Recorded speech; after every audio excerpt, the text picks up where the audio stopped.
Il n'était pas seulement intelligent, il était dangereux de l'être autant. Oppenheimer était un génie hors norme, un esprit que peu pouvaient suivre. Il n'a pas seulement étudié la physique, il a aidé à créer la mécanique quantique aux États-Unis. Mais ce n'était que le début. Il a dirigé le projet Manhattan, l'un des projets scientifiques les plus complexes et les plus risqués de toute l'histoire humaine. Des milliers de scientifiques, une pression immense, une course contre le temps. Et au centre de tout ça, lui. Mais Oppenheimer n'était pas qu'un scientifique. Il parlait plusieurs langues. Il aimait la poésie, la philosophie. Il lisait la Bhagavad Gita pour le plaisir. Et quand il a vu ce qu'il avait aidé à créer, ces mots lui sont venus à l'esprit. Je suis devenu la mort, le destructeur des mondes.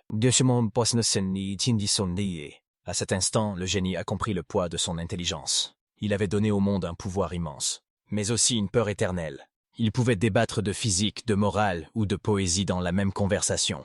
Et surtout, il avait ce que peu de génies ont, le leadership. Il a uni les esprits les plus brillants de la planète. Il les a fait travailler ensemble, comme une seule équipe. Oppenheimer prouve une chose, l'intelligence peut changer le monde, mais elle peut aussi le condamner. Un homme brillant, un esprit tourmenté, une légende complexe.